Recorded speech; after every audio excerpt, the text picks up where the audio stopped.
Today's जी के programme में आपका स्वागत है। प्रिय व्यूअर्स, कुछ तकनीकी कारणों से कल यानी 7 जुलाई को टुडेज जी के एयर नहीं हो सका था, इसीलिए 7 जुलाई का टुडेज जी के आज यानी 8 जुलाई को एयर किया जा रहा है। इसके लिए हमें खेद है। शुरुआत करते हैं अभ्यास प्रश्न से। प्रधानमंत्री नरेंद्र मोदी जल्द ही एशिया के सबसे बड़े सोलर प्लांट का उद्घाटन करेंगे।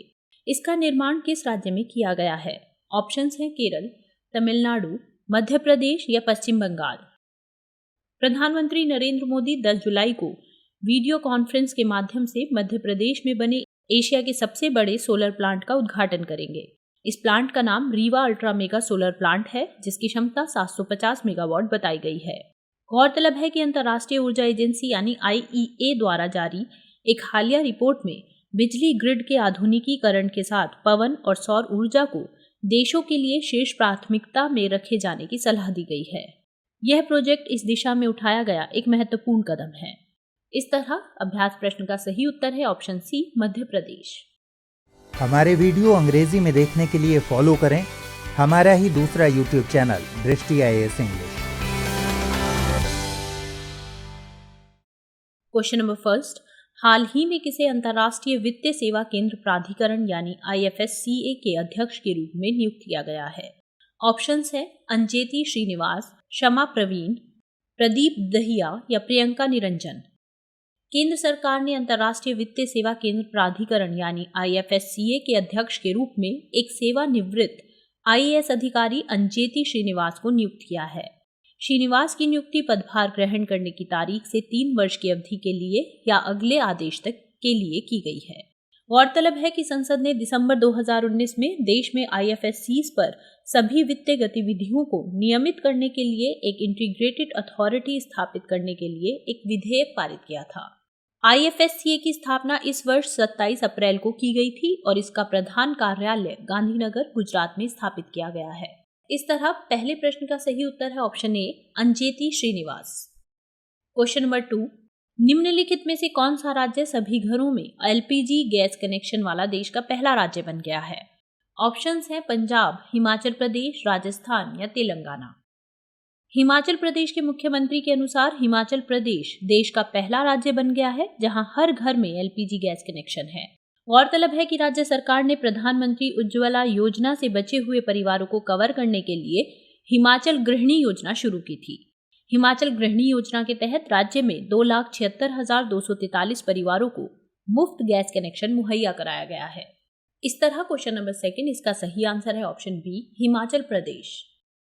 क्वेश्चन नंबर 3, किस राज्य सरकार ने स्थानीय लोगों को रोजगार के अवसर प्रदान करने के लिए महाजॉब्स पोर्टल लॉन्च किया है? ऑप्शंस है गुजरात, उत्तर प्रदेश, बिहार या महाराष्ट्र। महाराष्ट्र के मुख्यमंत्री उद्धव ठाकरे ने स्थानीय निवासियों को रोजगार के अवसर प्रदान करने के लिए महाजॉब्स पोर्टल लॉन्च किया है। यह पोर्टल कुशल, अर्धकुशल और अकुशल कर्मचारियों की भर्ती में मदद करेगा। इस पोर्टल पर पंजीकरण करने वाले लोगों के लिए एक डोमिसाइल प्रमाण पत्र प्रस्तुत करना अनिवार्य है। इस पोर्टल के माध्यम से नौकरी चाहने वाले लोग इंजीनियरिंग, लॉजिस्टिक्स, टेक्सटाइल और फार्मास्यूटिकल सहित 17 क्षेत्रों के लिए आवेदन कर सकते हैं। इस तरह क्वेश्चन नंबर 3 का सही आंसर है option D, Maharashtra. Question number 4, Dehing Patkai वन्य जीव अभ्यारण्य किस राज्य में स्थित है? ऑप्शंस है अरुणाचल प्रदेश, असम, मणिपुर या पश्चिम बंगाल।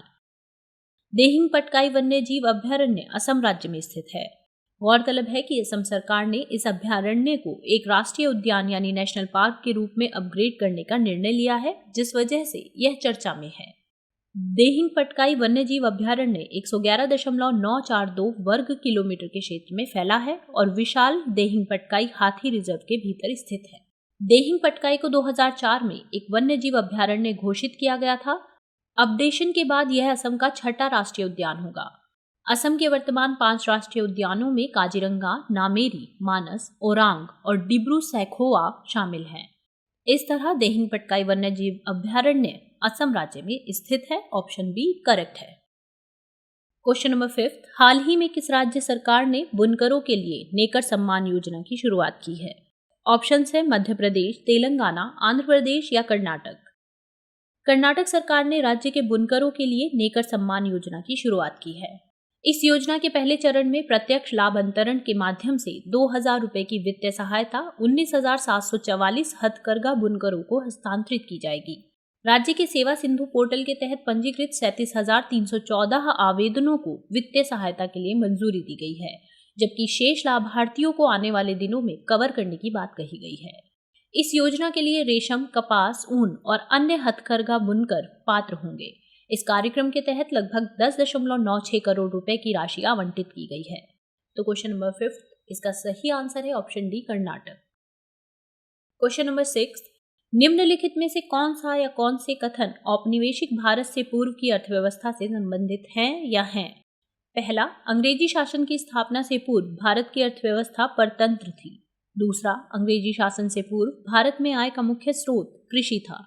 ऑप्शंस हैं केवल एक, केवल दो, एक और दो दोनों, ना तो एक और ना ही दो। अंग्रेजी शासन की स्थापना से पूर्व भारत की अपनी स्वतंत्र अर्थव्यवस्था थी। यद्यपि जन सामान्य की आजीविका और सरकार की आय का मुख्य स्रोत कृषि था, फिर भी देश की अर्थव्यवस्था में विभिन्न प्रकार की विनिर्माण गतिविधियां हो रही थी। सूती और रेशमी वस्त्रों, धातु आधारित तथा बहुमूल्य मणिरत्न आदि से जुड़ी शिल्प कलाओं के उत्कृष्ट केंद्र के रूप में भारत विश्व भर में सुविख्यात हो चुका था। भारत में बनी इन चीजों की दुनिया भर के बाजारों में अच्छी सामग्री के प्रयोग तथा उच्च स्तर की कलात्मकता के आधार पर बड़ी प्रतिष्ठा थी। इस तरह क्वेश्चन नंबर 6 इसका सही आंसर है ऑप्शन बी, केवल 2। क्वेश्चन नंबर 7, निम्नलिखित में से कौन सा या कौन से कथन औपनिवेशिक शासकों की आर्थिक नीतियों के संबंध में सही है या है? पहला कथन, औपनिवेशिक शासकों ने भारत की राष्ट्रीय तथा प्रति व्यक्ति आय का आकलन ईमानदारी के साथ नहीं किया। दूसरा, औपनिवेशिक शासकों द्वारा रची गई आर्थिक नीतियों का उद्देश्य भारत का आर्थिक विकास करना था। ऑप्शंस हैं केवल एक, केवल दो, एक और दो दोनों, ना तो एक और ना ही दो। औपनिवेशिक शासकों द्वारा रची गई आर्थिक नीतियों का उद्देश्य भारत का आर्थिक विकास नहीं बल्कि अपने मूल देश ब्रिटेन के आर्थिक हितों का संरक्षण और संवर्धन ही था। इन नीतियों ने भारत की अर्थव्यवस्था के स्वरूप के मूल रूप को बदल डाला। भारत इंग्लैंड को कच्चे माल की आपूर्ति करने तथा वहां के बने तैयार माल का आयात करने वाला देश बनकर रह गया। औपनिवेशिक शासकों ने कभी भारत की राष्ट्रीय तथा प्रति व्यक्ति आय का ईमानदारी से आकलन करने का कोई प्रयास नहीं किया। इस प्रश्न का सही उत्तर है ऑप्शन ए, केवल एक। क्वेश्चन नंबर 8, निम्नलिखित में से कौन सा या कौन से कथन औपनिवेशिक भारत के कृषि क्षेत्र के बारे में सही है या है? पहला, कुल कृषि उत्पादन में वृद्धि के बावजूद कृषि उत्पादकता में निरंतर कमी आती रही। दूसरा, उस समय कृषि क्षेत्र की गतिहीनता का मुख्य कारण भूव्यवस्था प्रणालियों को माना जा सकता है। ऑप्शंस हैं केवल एक, केवल दो, एक और दो दोनों, ना तो एक और ना ही दो। ब्रिटिश औपनिवेशिक शासन के अंतर्गत भारत मूलतः एक कृषि अर्थव्यवस्था ही बना रहा, जहां देश की लगभग 85% जनसंख्या प्रत्यक्ष या परोक्ष रूप से कृषि पर आश्रित थी। एक बड़ी जनसंख्या का व्यवसाय होने के बाद भी कृषि क्षेत्र में गतिहीन विकास की प्रक्रिया चलती रही। अनेक अवसरों पर उसमें अप्रत्याशित ह्रास या गिरावट भी अनुभव किया गया। कृषि क्षेत्र के प्रसार के कारण कृषि उत्पादन में वृद्धि तो हुई, लेकिन कृषि उत्पादकता में कमी आती रही। कृषि क्षेत्र की गतिहीनता का मुख्य कारण औपनिवेशिक शासन द्वारा लागू की गई व्यवस्थाओं और प्रणालियों को ही माना जा सकता है। इस तरह इस प्रश्न का सही उत्तर ऑप्शन सी, एक और दो दोनों। क्वेश्चन नंबर 9, औपनिवेशिक भारत के औद्योगिकरण के पीछे विदेशी शासकों का उद्देश्य था। पहला, वे भारत को इंग्लैंड में विकसित हो रहे आधुनिक उद्योगों के लिए कच्चे माल का निर्यातक बनाना चाहते थे। दूसरा, वे इंग्लैंड के उन उद्योगों के उत्पादन के लिए भारत को ही एक विशाल बाजार भी बनाना चाहते थे। ऑप्शंस है केवल एक, केवल दो, एक और दो दोनों, ना तो एक और ना ही दो। ब्रिटिश औपनिवेशिक काल में देश की विश्व प्रसिद्ध शिल्प कला का पतन हो रहा था, लेकिन उन्होंने प्रतिष्ठित परंपरा का स्थान ले सकने वाले आधुनिक औद्योगिक आधार की रचना नहीं होने दी। भारत के इस विऔद्योगिकरण के पीछे विदेशी शासकों का दोहरा उद्देश्य था। एक तो वे भारत को इंग्लैंड में विकसित हो रहे आधुनिक उद्योगों के लिए कच्चे माल का निर्यातक बनाना चाहते थे। दूसरा, वे उन उद्योगों के उत्पादन के लिए भारत को ही एक विशाल बाजार भी बनाना चाहते थे। इस प्रकार उन उद्योगों के प्रसार के सहारे वे अपने देश ब्रिटेन के लिए अधिकतम लाभ सुनिश्चित करना चाहते थे। इस तरह एक्सप्लेनेशन से क्वेश्चन नंबर 9 का सही उत्तर है ऑप्शन सी, एक और दो दोनों। क्वेश्चन नंबर 10, निम्नलिखित कथनों पर विचार कीजिए। पहला, भारत के भूतपूर्व मुख्य न्यायाधीश श्री मदन मोहन पुंछी की अध्यक्षता में 5 सदस्यीय पुंछी आयोग का गठन किया गया। दूसरा, इस आयोग के गठन का कारण 1991 के बाद बदलती परिस्थितियों के साथ केंद्र राज्य संबंधों में बदलाव की आवश्यकता थी। उपरोक्त में से कौन सा या कौन से कथन सही है या है? ऑप्शंस हैं केवल एक, केवल दो, एक और दो दोनों, ना तो एक और ना ही दो। 1991 से उदारीकरण तथा निजीकरण की शुरुआत हुई और जिसके परिणाम स्वरूप सूचना क्रांति ने हमारे आसपास की परिस्थितियों को तेजी से बदला। इस दौरान 1993 में पंचायती राज व्यवस्था को संवैधानिक दर्जा मिला। इसके अलावा बाजार तथा अर्थव्यवस्था में सुधार के साथ साथ आतंकवाद और नक्सलवाद जैसी समस्याएं भी उभर कर सामने आई, जो चिंता का विषय थी। इन सभी परिस्थितियों ने केंद्र राज्य संबंधों पर पुनर्विचार की जरूरत पैदा की, जिसे देखते हुए 2007 में केंद्र सरकार ने भारत के भूतपूर्व मुख्य न्यायाधीश श्री मदन मोहन पुंछी की अध्यक्षता में एक 5 सदस्यीय आयोग का गठन किया। क्वेश्चन नंबर 10 सही उत्तर है ऑप्शन सी, 1 और 2 दोनों।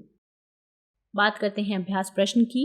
निम्नलिखित में से किस देश ने एक नए जासूसी उपग्रह ओफेक 16 के सफल प्रक्षेपण की घोषणा की है? ऑप्शंस हैं रूस, संयुक्त राज्य अमेरिका, इजराइल या भारत। आप अपना आंसर कमेंट बॉक्स में करना ना भूलें। अगले सेशन में कुछ नए सवाल और इस सवाल के जवाब के साथ हम फिर से हाजिर होंगे। तब तक के लिए नमस्कार।